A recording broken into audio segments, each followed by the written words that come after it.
Hello students, welcome to the YouTube channel of Akbar Classes. Akbar Classes के YouTube channel में आप सबका स्वागत है। आज के इस लेक्चर में, एक्चुअली लेक्चर तो नहीं बोलेंगे, ये हमारा एक क्वेश्चन पेपर सॉल्यूशन सेशन होगा। हम एएमयू के क्वेश्चन को सॉल्व करेंगे। एएमयू क्लास 11 साइंस के लिए जो एंट्रांस होता है उसके क्वेश्चन को हम सॉल्व करेंगे। सारे क्वेश्चंस को हम सॉल्व नहीं करेंगे। आपको उम्मीद है कि आपको फिजिक्स का सॉल्यूशन मिल गया होगा। मैं अब केमिस्ट्री का सॉल्यूशन आपको प्रोवाइड करने जा रहा हूँ। क्वेश्चंस का लेवल अगर देखा जाए तो कुछ क्वेश्चंस को छोड़ के बाकी सारे क्वेश्चंस नॉर्मल है, जैसे पूछे जाते हैं, जैसा एक्सपेक्टेड रहता है कि एएमयू में इस तरह के क्वेश्चंस पूछे जाएंगे। तो सबसे पहले क्वेश्चन से हम शुरुआत करते हैं। इस क्वेश्चन में सेट का नाम क्या है? ये पेपर का सेट है ए। तो ए वाले इसे क्वेश्चन नंबर 18 से देखेंगे। ठीक है, मैं नंबर नहीं लिख रहा हूँ, मैं क्वेश्चन लिख रहा हूँ बस।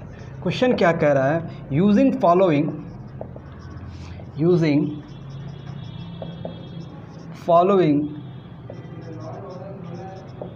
Reaction arrange the elements A, B, C and D in order of their redox reactivity.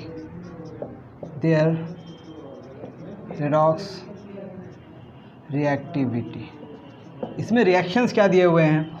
Redox reactivity कोई टर्म होता नहीं है, लेकिन इस पेपर ने यूज़ किया है। हालांकि होना चाहिए ऑक्सीडाइजिंग प्रॉपर्टी। ठीक है, इसमें सबसे पहला क्या दिया हुआ है? AB+ कोई आयन है, रिएक्शन हो रहा है, A+ बन रहा है और B आयन से एटम में कन्वर्ट हो रहा है। दूसरा हमारे पास है C+ और D। यहाँ पर रिएक्शन नहीं हो पा रहा है, यहाँ पर रिएक्शन नहीं हो पा रहा, नो रिएक्शन। ध्यान देंगे, ओके। और क्या हो रहा है? अब देख सकते हैं B और D+, तो रिएक्शन में बन गया B+ और D आपको सॉलिडिफाई हो गया। सॉलिडिफाई तो नहीं बोलेंगे, एटम में कन्वर्ट हो गया। देखें, एक आयन में कन्वर्ट हो रहा है, कैटायन में कन्वर्ट हो रहा है। इसको मैं एक्सप्लेन करता हूँ कि हो क्या रहा है। BC+ है, रिएक्शन के बाद क्या हो रहा है? B+ और C। ठीक है, हो क्या रहा है? ये जो हमारा एटम है वो कैटायन में कन्वर्ट हो रहा है, जो कैटायन है वो एटॉमिक फॉर्म में आ रहा है। ठीक है, तो जो एटम कैटायन के फॉर्म में जा रहा है तो वो एक इलेक्ट्रॉन लूज़ कर रहा हो क्या रहा है कि A after losing 1 electron A+ बना रहा है आफ्टर लूजिंग 1 इलेक्ट्रॉन। ये इलेक्ट्रॉन जो हमारा B+ है वो एक इलेक्ट्रॉन गेन कर रहा है और वो क्या बना रहा है? B बना रहा है। यानी कि एक का ऑक्सीडेशन हो रहा है, एक का रिडक्शन हो रहा है। तो जो रिएक्शन हो रहा है यहाँ पता क्या चला? ए की ऑक्सीडाइजिंग प्रॉपर्टी ज़्यादा है। ए बी को क्या कर रहा है? रिड्यूस कर रहा है। ए बी को रिड्यूस कर रहा है, तो ए क्या हो गया? बी को रिड्यूस करने वाला हो गया। मतलब ए क्या हो गया? रिड्यूसिंग एजेंट हो गया। कौन सा एजेंट हो गया? रिड्यूसिंग एजेंट हो गया। तो पता ये चलता है, हम देख सकते हैं इस रिएक्शन में ए की ऑक्सीडाइजिंग प्रॉपर्टी ज़्यादा है। तो सबसे ज़्यादा ऑक्सीडाइजिंग प्रॉपर्टी किसकी हो गई? ए की बी से ज़्यादा हो गई। पहली बात ये पता चली। उसके बाद यहाँ रिएक्शन हो नहीं रहा है, डी जो है C+ को रिड्यूस नहीं कर पा रहा है। इसका मतलब C की रिएक्टिविटी D से ज़्यादा है। दूसरी बात ये पता चली, रिएक्टिविटी तो नहीं बोलेंगे, ऑक्सीडाइजिंग प्रॉपर्टी। B D को क्या कर पा रहा है? रिड्यूस कर पा रहा है। इसका मतलब ये हुआ कि हमारा जो B है वो D से ज़्यादा ऑक्सीडाइजिंग प्रॉपर्टी रखता है। B से ज़्यादा कौन है? A है, और B D से ज़्यादा है, लेकिन D से कम कौन है? C है। और लास्ट में रिएक्शन में क्या हो रहा है कि B C को क्या कर रहा है? B C को रिड्यूस कर पा रहा है, मतलब B की रिएक्टिविटी C से भी ज़्यादा है। तो B C से भी ज़्यादा, B D से भी ज़्यादा है, और B से ज़्यादा कौन है? A है। यानी कि A से ज़्यादा कौन? A से कम कौन हो जाएगा? B। और सबसे कम कौन है? C से कम कौन है? D है। तो सबसे और C से ज़्यादा कौन है? B है। इसका मतलब B A B, देन क्या होगा हमारे पास? C, और देन क्या होगा? D। तो A B C D हमारे पास जो ऑप्शन है वो कौन सा ऑप्शन है? ये हमारा ऑक्सीडाइजिंग, रिड्यूसिंग पावर बोल सकते हैं या फिर ऑक्सीडाइजिंग प्रॉपर्टी बोल सकते हैं। इसको आप बोल सकते हैं oxidising property. Oxidising property, oxidising property का ये ऑर्डर होगा। तो A B C D option number A है आपका, तो option number A is correct. यहाँ हम ऑप्शन सारे नहीं लिखे क्योंकि ये आसान क्वेश्चन था। ओके, आई थिंक बात आपको समझ आ गई, यानी कि कौन ऑक्सीडाइज कर पा रहा है, तो किसका पावर ज़्यादा है, इसको आप दूसरे टर्म में बोल सकते हैं किसकी रिएक्टिविटी ज़्यादा है। ये ऑर्डर ऑफ रिएक्टिविटी भी हो सकती है, ए की रिएक्टिविटी बी की रिएक्टिविटी से ज़्यादा है, सी की रिएक्टिविटी डी की रिएक्टिविटी से ज़्यादा है। क्यों? क्योंकि डी सी को डिस्प्लेस नहीं कर पा रहा है। उसी तरह से बी की रिएक्टिविटी डी की रिएक्टिविटी से ज़्यादा है और बी की रिएक्टिविटी सी की रिएक्टिविटी से ज़्यादा है, यानी कि सी और डी दोनों से बी ज़्यादा है और डी से सी ज़्यादा है, तो सी पहले हो गया, डी बाद में हो गया। और सबसे ज़्यादा कौन है? बी से भी ज़्यादा ए है, इसलिए ए की रिएक्टिविटी मोस्ट हो गई। आई थिंक आपको ये बात समझ आ गई। तो ये था पहला रिएक्शन जो डिस्प्लेसमेंट रिएक्शन पर था, उसी कॉन्सेप्ट को आगे बढ़ा के यहाँ रेडॉक्स लिख के आपको कन्फ्यूज़ करने की कोशिश किया है। लेकिन आप डिस्प्लेसमेंट रिएक्शन अगर जानते हैं तो ज़रूर इस रिएक्शन का, इस क्वेश्चन का आंसर दिए होंगे। अगला क्वेश्चन है, sodium metal is highly reactive to the moisture. आपको पता है कि सोडियम वाटर के साथ, सिर्फ वाटर के साथ नहीं, मॉइस्चर के साथ भी वायलेंटली रिएक्ट करता है। Sodium metal is highly reactive, sodium metal is highly reactive to the moisture, अब इसके पीछे रीज़न क्या है? रीज़न आपको दिया हुआ number A, sodium forms covalent bond with water. Options पहले लिख लेते हैं। Sodium forms covalent bond with water. Option B है sodium gains 1 electron to get stable octet. Sodium gains 1 electron to get stable octet rule आपने पढ़ा है। Option C, sodium loses 1 electron to get stable octet। And number D, sodium is highly soluble in water. Sodium is highly soluble in water। ये चार option, यानी कि metal, sodium metal जो है वो हाईली रिएक्टिव है मॉइस्चर से। किस तरह से हाईली रिएक्टिव है? तो आप देख सकते हैं कि सोडियम जो है, मॉइस्चर का मतलब H2O से रिएक्ट करके बनाता क्या? सबसे पहली बात बनाता है NaOH प्लस H2 गैस बनाता है। अब NaOH में आप देख सकते हैं ये एक आयनिक कंपाउंड है। क्या है? आयनिक कंपाउंड, मतलब कि Na प्लस है और OH माइनस है। Na प्लस है, OH माइनस है। तो Na प्लस कब बनेगा? Na था, Na से Na प्लस बनने के लिए Na को एक इलेक्ट्रॉन लूज़ करना पड़ेगा, Na प्लस बनने के लिए, Na को Na प्लस बनने के लिए एक इलेक्ट्रॉन लूज़ करना पड़ेगा। सोडियम का एटॉमिक नंबर 11 होता है, इसका कन्फिग्रेशन 2 8 1 होता है और इसके पास सिर्फ 10 इलेक्ट्रॉन बच गए। अब 10 इलेक्ट्रॉन बच गए, यहाँ इसके पास 11 इलेक्ट्रॉन है और 11 प्रोटॉन है। यहाँ एक इलेक्ट्रॉन लूज़ कर गया तो 10 इलेक्ट्रॉन और 11 प्रोटॉन, इसलिए एक पॉजिटिव चार्ज भी दिखता है। एक एक्स्ट्रा प्रोटॉन हो गया जिसकी वजह से एक पॉजिटिव चार्ज दिखता है। अब 10 इलेक्ट्रॉन को अरेंज कैसे करेंगे? 2 8, तो 8 मतलब ऑक्टेट पूरा हो गया, स्टेबल ऑक्टेट। यानी कि सोडियम एक इलेक्ट्रॉन को लूज़ करता है ताकि उसे स्टेबल ऑक्टेट मिल जाए। आई होप आपको ये आंसर समझ आया। काफ़ी आसान क्वेश्चन है, काफ़ी बेसिक क्वेश्चन है।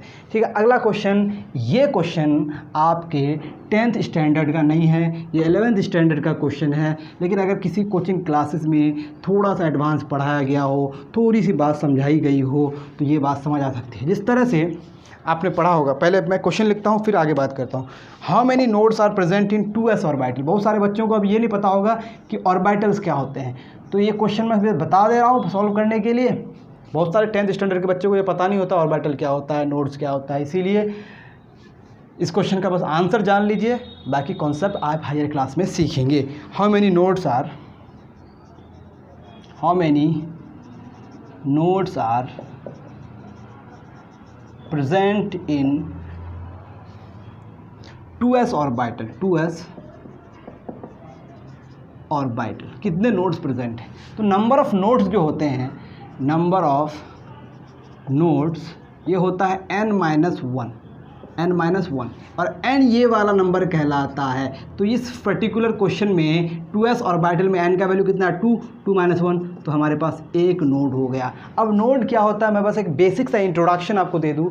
नोड्स किसी एटम के चारों तरफ का वह रीजन है जहाँ पर इलेक्ट्रॉन के पाए जाने के चांसेस प्रोबेबिलिटी ज़ीरो हो जाए, और एक रीजन होता है जिसको हम कहते हैं ऑर्बिटल, उस रीजन में इलेक्ट्रॉन के पाए जाने के मैक्सिमम चांसेस होते हैं, यानी कि where there is a maximum probability of finding an electron is that very region is called orbital, and where there is no probability of finding an electron is known as nodes. उसको हम क्या बोलेंगे, nodes बोलेंगे। यानी कि nodes और orbital एक दूसरे का ऑपोजिट है, जहाँ मैक्सिमम वहाँ ऑर्बिटल, जहाँ नहीं है वो नोड है। तो 2s ऑर्बिटल में एक नोड होता है, एक नोड होता है। इस तरह से हमारा 1s ऑर्बिटल होता है, उससे बाहर कहीं 2s ऑर्बिटल होता है, 1s और 2s के बीच में कहीं एक नोड होता है जिसको हम लोग कहते हैं एक नोड होता है। कैसे होता है हायर क्लासेस में बात और समझ आएगी आपको। ये हो गया तीसरा क्वेश्चन। ये भी क्वेश्चन आसान था अगर आप थोड़ा भी एडवांस पढ़े होंगे। ओके, अब अगला क्वेश्चन देखिए। अगला क्वेश्चन है when the ferrous sulphate is heated 21। Question का नंबर देखिए, कोई फ़ायदा नहीं है। When the ferrous sulphate is heated, the green color of the crystal changed. The green color of the crystal changed due to, statement क्या है कि आपका फेरस सल्फेट को जब हीट करते हैं उसका ग्रीन कलर ख़त्म हो जाता है, लूज हो जाता है। क्यों? सबसे पहली बात, ग्रीन कलर का ऑप्शन हम लोग नहीं लिखेंगे, इसमें सीधे आंसर बताएंगे। ग्रीन कलर फेरस सल्फेट जो होगा इसका फॉर्मूला होगा FeSO4 और इसके साथ वाटर ऑफ क्रिस्टलाइजेशन होगा 7H2O। ये है green colour.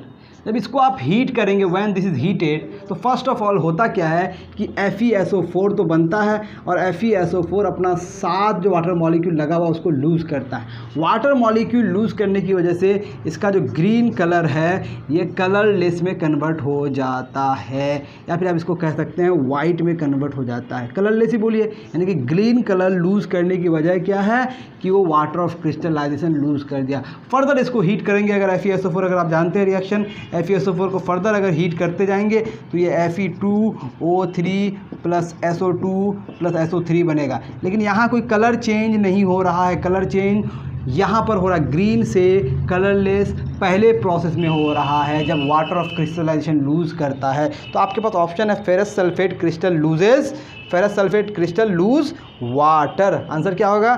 Ferrous sulphate loose water. सिर्फ वाटर नहीं होना चाहिए, वाटर ऑफ क्रिस्टलाइजेशन होना चाहिए। तो इसका आंसर क्या हो जाएगा? आंसर क्या हो जाएगा इसका? Ferrous sulphate crystal lose water.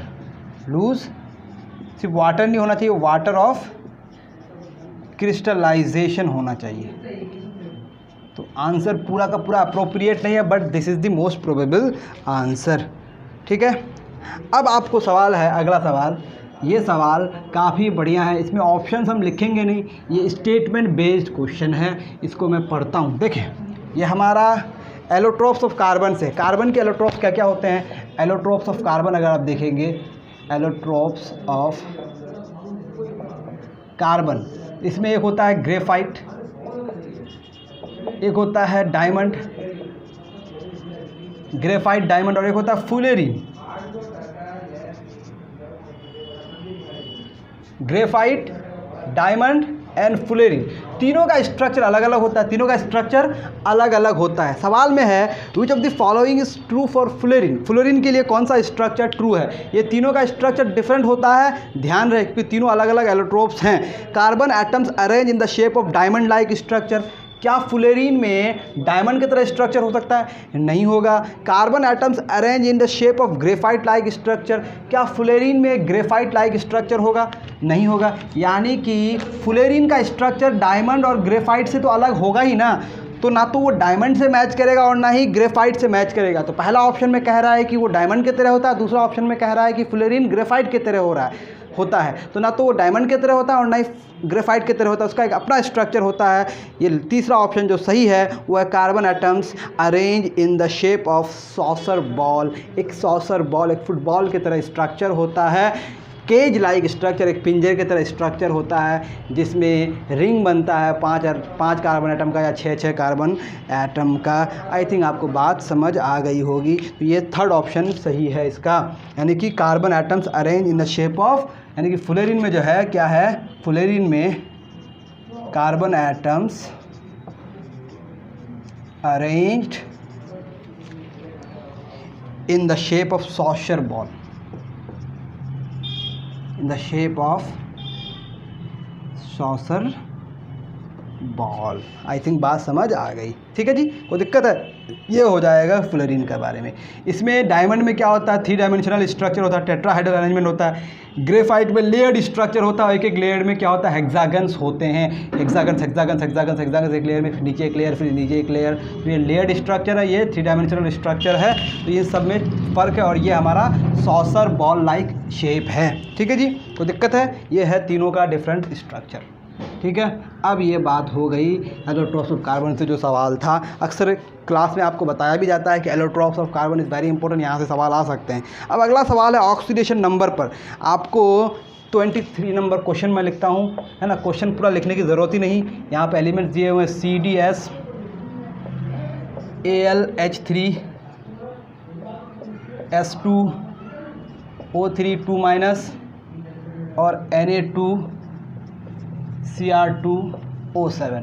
ये 4 एलिमेंट्स दिए, 4 कंपाउंड दिए हैं तो नहीं गए हैं, इनमें से एक आयन भी है, तो 3 कंपाउंड और एक आयन, इनमें सबका ऑक्सीडेशन नंबर बताना है। क्या बताना है? Oxidation number. ऑक्सीडेशन नंबर समझ जाइए अभी आप, एक चार्ज। ऑक्सीडेशन नंबर को आप क्या समझ जाइए, क्योंकि आपके क्लास में ऑक्सीडेशन नंबर का कॉन्सेप्ट नहीं है, तो आप इसको समझ जाइए चार्ज कितना है उस पर, तो आप चार्ज देखेंगे, ठीक है। देखें, ये आयनिक कंपाउंड है, ये एक आयनिक कंपाउंड है, मेटल नॉन मेटल, ये हमारा एक कोवालेंट आयन है, और ये हमारा एक आयनिक कंपाउंड तो है एक तरह से, समझ में आ रही बात? तो आप इन सब कंपाउंड, सॉरी वो कोवालेंट है वो भी, ठीक है। तो आप देख सकते हैं कि आपको अंडरलाइन एलिमेंट्स का, किसका अंडरलाइन एलिमेंट्स का क्या निकालना है, ऑक्सीडेशन नंबर। तो इसका अंडरलाइन ये है, इसका अंडरलाइन ये है, इसका अंडरलाइन ये है, इसका अंडरलाइन ये है। तो जिसका ऑक्सीडेशन नंबर निकालना है उसकी संख्या को हम लोग x मान लेंगे। फॉर एग्जांपल हम लोग oxidation number of CD in CDS इसमें निकालेंगे, तो जिसका निकालना उसको x मान लेंगे। और आप सबको पता है सल्फ़र बाईवैलेंट है, सल्फ़र में दो नेगेटिव, सल्फ़र 2 इलेक्ट्रॉन गेन कर सकता है, यानी कि सल्फ़र के पास 2 नेगेटिव चार्ज होता है जब वो कंपाउंड बनाता है, यानी कि S2- होता है, S2- होता है। तो S2- अगर करेंगे हम लोग तो यहाँ -2, और किसी कंपाउंड पे टोटल चार्ज कितना होता है, 0 होता है। तो x बराबर क्या हो जाएगा, x बराबर +2, यानी कि यहाँ CD पर कितना हो जाएगा, CD का हो जाएगा +2, ओके। अब यहाँ AlH3 का निकालेंगे, ऑक्सीडेशन नंबर ऑफ AlH3 में हम लोग निकालेंगे AlH3 में अल्मोनियम का, एक अल्मोनियम का आइटम है तो उसको x मान लिए। 3 हाइड्रोजन का आइटम है, तो क्योंकि ये हाइड्रोजन एनायन के फॉर्म में है, हाइड्राइड के फॉर्म में। हाइड्रोजन जब मेटल के साथ कंबाइन करता है तो एनायन बनाता है, हाइड्राइड्स के फॉर्म में रहते हैं। तो ये क्या हो गया, 3 × -1, और टोटल चार्ज कितना है, 0 है। तो कितना हो गया, x = क्या हो जाएगा, +3। तो यहाँ क्या हो जाएगा, +3, ओके। अगला हमारा है S2O3 2-। तो S के 2 एटम्स हैं सल्फ़र के, तो हम लोग लिखेंगे 2x, प्लस ऑक्सीजन के 3 एटम्स हैं तो लिखेंगे 3, और ऑक्सीजन का ऑक्सीडेशन स्टेट भी कितना होता है, -2, ऑक्सीजन -2 चार्ज रखता है, तो कितना हो जाएगा, -2, और टोटल चार्ज कितना है, -2, तो -2 लिखेंगे हम लोग। सॉल्व करेंगे तो क्या हो जाएगा, 2x - 6 = -2, तो 2x बराबर क्या हो जाएगा, -2 + 6, तो 2x बराबर कितना हो जाएगा, +4, तो x बराबर क्या हो जाएगा, +2। तो यहाँ कितना हो गया भाई, +2। अब अगला लास्ट सवाल है हमारे पास Na2, लास्ट हमारे पास ऑप्शन है, ऑप्शन तो नहीं है, Cr2 जो दिया हुआ है जिसका ऑक्सीडेशन नंबर निकालना है, Cr2 का निकालना, तो हम लोग लिखेंगे 2x। देखिए Na सोडियम जो है ग्रुप 1 एलिमेंट है, ग्रुप 1 एलिमेंट का ऑक्सीडेशन नंबर सिर्फ +1 होता है हमेशा, तो 2 सोडियम है तो 2 प्लस हो गया। ऑक्सीजन का -2 होता है, हमने अभी भी बताया आपको, तो -2 × 7 कितना हो जाएगा, -14, और टोटल पे कितना चार्ज है, 0। तो 2x +2 -14 कितना हो गया, -12 बराबर 0। सॉल्व करेंगे तो क्या हो जाएगा, x बराबर +6, कितना हो जाएगा, x बराबर +6, तो यहाँ हो गया +6। तो आपके पास ऑप्शन देखिए कौन सा ऑप्शन ऐसा है, +2 +3 +2 +6, तो +2 +3 +2 +6, +2 +3 +2 +6, ये ऑप्शन नंबर ए सही है, ये हमारा है option number A. I think आपको बात समझ आ गई। तो ये थोड़ा एडवांस क्वेश्चन था, ये अगर आपसे नहीं बना है तो ये मेरे सॉल्यूशन से आपको बात ज़रूर समझ आ जाएगी, इसमें कोई दिक्कत की बात नहीं है। ओके, चलें अगला सवाल की तरफ चलते हैं हम लोग। अगला सवाल है, एक स्ट्रक्चर दिया हुआ है, उसका आपको क्या लिखना है, IUPAC नेम। काफ़ी आसान स्ट्रक्चर है, इसका बस आपको IUPAC नेम लिखना है, कोई दिक्कत की बात नहीं होनी चाहिए, मैं आपको आसानी से समझा देता हूँ। स्ट्रक्चर क्या है, C C C C C 5 carbons, 1 2 3 4 5 carbons, okay, और इसमें double bond OH H H H H H H H H H, इसका आपको लिखना है IUPAC नेम। सबसे पहले आपको आइडेंटिफाई करना है कि इसमें फंक्शनल ग्रुप क्या है, तो फंक्शनल ग्रुप आप देख सकते हैं, ये हमारा फंक्शनल ग्रुप है। फंक्शनल ग्रुप क्या है, CHO बोले तो CHO बोले तो हम लोग क्या बोलेंगे, अल्डिहाइड, क्या बोलेंगे, अल्डिहाइड। और अल्डिहाइड के लिए सफिक्स हम लोग क्या लगाते हैं, सफिक्स हम लोग लगाते हैं अल। तो हमारा क्या हो जाएगा, 5 कार्बन है, 1 2 3 4 5, तो हम लोग लिखेंगे पेंट और 10 और इसमें अल लगा देंगे तो नाम हो गया पेंटेनल। काफ़ी आसान, ये ऑप्शन नंबर बी हमारा करेक्ट होगा। आई थिंक आपको बात समझ आ गई। अगला सवाल है, tomato is a natural source of, tomato में कौन सा एसिड पाया जाता है, टोमेटो में कौन सा एसिड पाया जाता है, तो टोमेटो में आप सबको पता है टार्ट्रिक एसिड पाया जाता है, टार्ट्रिक एसिड पाया जाता है, टोमेटो में टार्ट्रिक एसिड पाया जाता है। थोड़ा सा मुझे कन्फ्यूज़न है, मे बी ऑक्सैलिक एसिड हो, लेकिन मुझे लगता है कि टार्ट्रिक एसिड है। ये कोई बड़ी बात नहीं है, इस क्वेश्चन में आप इसको चेक कर सकते हैं कि टोमेटो में कौन सा एसिड पाया जाता है। अगला सवाल की तरफ चलते हैं हम लोग। काफ़ी आसान सवाल, ये NCERT से एकदम हूबहू उठा के आपको सवाल पूछे गए हैं और कुछ सवाल एक्सेप्शनली ईजी हैं, ठीक है। अगला सवाल 26 नंबर है, आपको 26 नंबर में आपको रिएक्शन दिया हुआ CH3, ये भी NCERT का सवाल है, CH3 CH2OH, इसको हम लोग H2SO4 के साथ हीट करेंगे, कितना डिग्री केल्विन तक, कितना केल्विन तक, 443 केल्विन तक। तो एक सब्सटेंस बनेगा X, क्या बनेगा, प्लस H2O बनेगा, ठीक है जी। तो ये सब्सटेंस H क्या बनेगा, तो होता क्या है आपके पास रिएक्शन में H2SO4 को के प्रेजेंस में जब हम लोग इसको हीट करते हैं तो ये H+ देता है और ये OH- देता है, और H+ यहाँ से एसिड क्या देता है, H+ और यहाँ से मिलता है OH-, H+ OH- मिलकर क्या बन गया, वाटर बन गया, और बचा हुआ जो पार्ट है आपका ये हमारे पास CH3, सॉरी ये हमारा कैटलिस्ट की तरह काम करता है, कैटलिस्ट की तरह, ये कैटलिस्ट की तरह काम करता है। तो रिएक्शन का स्ट्रक्चर अगर हम इस तरह से बनाएं, आपके पास इस तरह से अगर बनाएं, यहाँ अगर हम लोग OH लगा दें, यहाँ H लगा दें, H लगा दें, H लगा दें, H लगा दें, H लगा दें, तो आप देखेंगे कि यहाँ से H2O बाहर हो जाएगा, H2O बाहर हो जाएगा, तो 2 बॉन्ड टूटेगा तो एक नया बॉन्ड यहाँ पे बनेगा, एक नया बॉन्ड बनने की वजह से यानी कि X में हमारे पास कार्बन कार्बन के बीच में डबल बॉन्ड बनेगा और 2H इधर लग जाएगा, 2H इधर लग जाएगा, तो CH2 बनेगा, और CH2 ऑप्शन हमारा है option number B, option number B is right, CH2। अब अगला सवाल है 27 नंबर, which class of compounds are used in making perfumes and as flavouring agent. आप सबको पता होना चाहिए वह क्लास ऑफ कंपाउंड जिसको हम लोग क्या करते हैं, परफ्यूम बनाने के लिए या फिर फ्लेवरिंग एजेंट बनाने के लिए यूज़ करते हैं, उस क्लास ऑफ कंपाउंड को कहा जाता है एस्टर। क्या कहा जाता है? Ester is a class of compound which are use as flavouring agent and used in perfumes. ठीक है जी। तो ये दो सवाल तो चुटकी में बन गए हमारे, एक ही जगह से ये सवाल पूछे गए हैं, एक ही चैप्टर से ये सवाल है, ये सारे कार्बन एंड इट्स कंपाउंड से सवाल पूछे गए हैं। अगला सवाल है the following reaction is an example of. ये काफ़ी आसान सवाल है, बहुत ही आसान। आप देख सकते हैं ये एक अनसेचुरेटेड हाइड्रोकार्बन है जिसको हम लोग कहते हैं अल्कीन। इसका हम लोग निकल के प्रेजेंस में H2 के साथ रिएक्शन कराएंगे तो बन जाता है CH3। ठीक है जी। इधर R H तो H का एडिशन हो गया।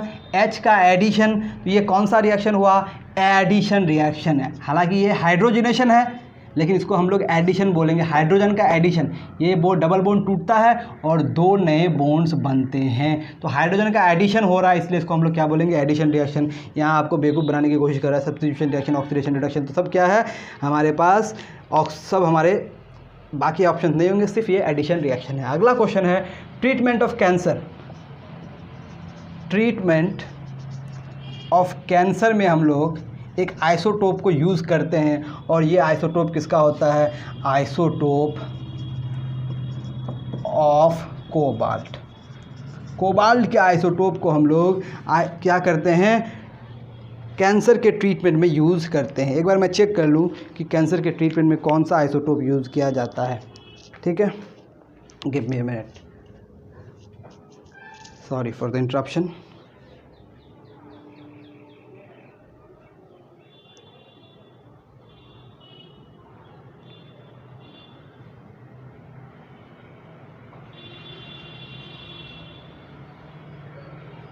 ओके सही है, isotope of cobalt is use in the treatment of cancer. ठीक है जी। अब अगला है सोडा एसिड फायर एक्सटिंग्विशर्स में क्या यूज़ होता है? सोडा एसिड फायर एक्सटिंग्विशर, तो नाम ही है सोडा एसिड, तो सोडा क्या हो जाएगा? इसमें ऑप्शन दिया है Na2CO3 NaHCO3, तो आप सबको पता है NaHCO3 प्लस सल्फ्यूरिक एसिड, ये हमारा क्या कहलाता है? Soda acid fire extinguisher. Soda acid fire extinguisher, soda acid fire extinguisher में हम लोग NaHCO3 का इस्तेमाल करते हैं। अगला है, आपको सवाल पूछा गया है, ये काफ़ी कॉन्सेप्चुअल क्वेश्चन है लेकिन 10th लेवल से ज़रा भी बाहर नहीं है। आपको पूछा गया है कि NH4Cl का pH क्या होगा? pH क्या होगा? 7 से कम, 7 से ज़्यादा, 0 या फिर 7? क्या होगा? 7 से कम, 7 से ज़्यादा, 7 होगा। इसका pH 7 से ज़्यादा होगा, इसका pH 7 से कम होगा, या फिर इसका pH 0 होगा।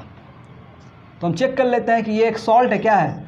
सॉल्ट, और सॉल्ट एसिड और बेस से बनता है। तो आप सबको पता है इसका बेस जो है NH4 है, यानी कि NH4OH, और Cl है मतलब HCl।